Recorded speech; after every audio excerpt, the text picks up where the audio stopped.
back to another Flash episode review. My thoughts on tonight's episode of Flash titled Fastlane. And this was an episode that overall I felt was a little disappointing. Not a bad episode, but not the greatest episode. It had its problems. I'll just go ahead and get started. The main problems that I had with the episode was, first of all, a really lackluster and pointless villain. There was really no use for it other than for Tar Pit to be another villain of the week. I mean, the actor or whatever, I don't blame the performance. It was just the writing of it. It was just like I really didn't care about the villain. Didn't really seem menacing. And it was so easy to take down the villain that it was just I don't know, I just didn't like the use of the villain. Didn't think there was any real need to have a villain other than understanding that they have to have a villain of the week sometimes. But I don't know. It was really an uneventful episode. But there's a lot of drama in it. I mean, good drama, and that's the aspect of the episode that I actually enjoyed a lot. And to get into the things I actually liked about the episode, I loved the West family dynamic in this episode. And Wally was a character that at first he felt a little Roy Harper-ish from when Roy Harper was first introduced in Arrow. That that angsty teenager, that has to, he's doing all this illegal stuff, and who's gonna be the sidekick, but he's like, oh, I don't need anybody, I'm a loner. At first he started out that way, but quickly, the writers caught on, hey, we don't need to do that again. Let's humanize him more, because he has a family, unlike Roy Harper. So seeing the development of his and Iris's relationship which has been pretty strong since the first episode that really introduced him, and seeing how his dynamic with Joe's starting to progress a little more, and Joe's starting to step into that fatherly role, and now that they've actually started to spend some time together, and seeing Iris this episode being overall badass and standing up to the guy who's running the drag races, and seeing basically threatening the guy, and she's recording the conversation. That was awesome. And seeing how really how deeply she cares about her family and the people around her. And that's an aspect of Iris that I really enjoy seeing. And that's more I feel now that Patty Spivot is out of the way, the writers have more room to be hey, no, we have Iris here, let's utilize her as a character now that we're introducing Wally West. I'm liking seeing, I like to see more of this the West family dynamic. And I just, week after week, it's getting more and more to the point where there's no need for Patty. They could have done this from the beginning of the season, but whatever. Again, a lot of little things here that I enjoyed about the episode. Barry's speed reading, and that's an aspect of Barry in the comics that they haven't really touched on. How fast he can read and absorb knowledge and all that. And what else? Because I have all the stuff that I liked about the episode. A lot of it I already said was just the West family dynamic.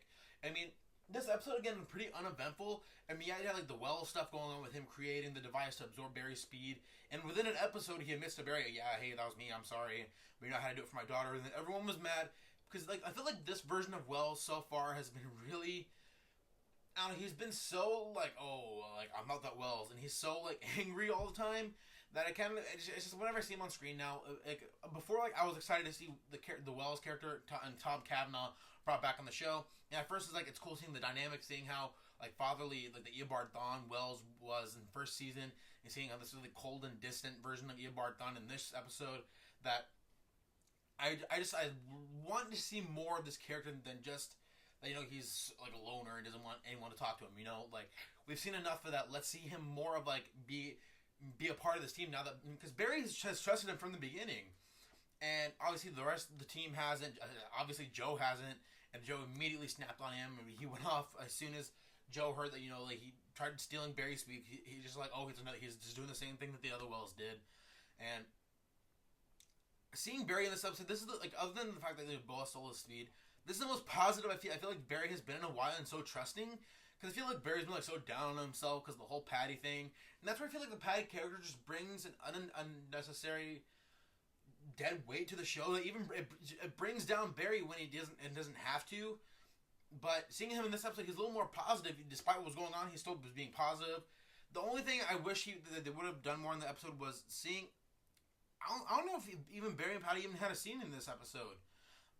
They show him, he as the Flash went up to the West house, and they're having dinner with Wally and stuff, and he just kind of sped on by. And then when Iris went into the hospital, he didn't even show up. I mean, I don't know if they filmed the scene and then they cut it or whatever, but it made no sense for Iris to be in the hospital and Barry to not be there. And that's more of my problems with how they write Iris as a character and then and Barry and Iris' relationship. They're not even in a relationship, and they're still sidelining Iris, and they're not treating Iris as a main aspect of the show. Like, I mean, yes, when Iris shows up to the Star Labs, and she's like, hey, like this guy, he's like, when she came up with information about the guy who would like threaten her and all that stuff, like that was another. Well, first of all, that was another cool aspect of Iris that I liked about this episode.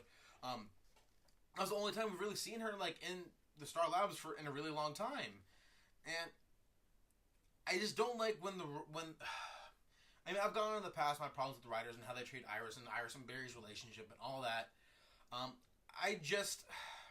I'm disappointed that they didn't include a scene where Barry, checked in on, Iris in the hospital. I mean, yeah, she was ultimately okay, but and I kind of understand that they want to focus on more of like Wally's reaction to it and develop more of Wally and Iris' relationship as siblings, as family. I kind of get that aspect of it, but at the same time, like it's like, come on, like Barry, like if Barry was really truly cared for Iris, he would have been there. I mean, and they probably filmed a scene and it was just cut, which they've been doing a lot with the Barry and Iris scenes lately, which has been really annoying to me. That just really sucks. But yeah, overall, really, really solid episode. This review was actually really short because again, it was overall a pretty uneventful episode. Yeah, we saw like Zoom for like half a second, and I want Zoom to be more like heavily part of the show because I feel like Zoom has just been like he had the one episode and Enter Zoom, and since then it's been like non-existent. Like all he's done is like zoom in and out. Like okay, no pun intended. But yeah, I mean, I'm looking forward to the next couple of episodes when they're going to Earth 2. We're going to see like new dynamics of the characters with their Earth 2 counterparts and all that stuff. I'm definitely looking forward to that. But as far as this episode goes, I enjoyed it. Again, I have my problems with it, but it was really just more of a filler episode than anything else, which isn't necessarily a bad thing. It's just I don't know. I'm just looking forward to the rest of the season. Hopefully, it picks up because so far this season has been a little too mellow, in my opinion. But hey, I mean, we got all this other DC stuff going on, so. Even if Flash isn't delivering, we still have Supergirl, Legend of Tomorrow, Arrow that I can still look forward to. So that's going to be it for me, guys. So if you guys like what you see here, go ahead and hit subscribe below. I do review these superhero shows every week. Supergirl on Mondays, Flash obviously on Tuesdays, Arrow on Wednesdays, and the new DC show, Legends of Tomorrow on Thursdays, as well as other videos and stuff in between. So if you guys like my channel, go ahead and get subscribed. Hit the like button. You keep the conversation going in the comment section below. So yeah, that's going to be it for me. So until next time, guys, have a good one.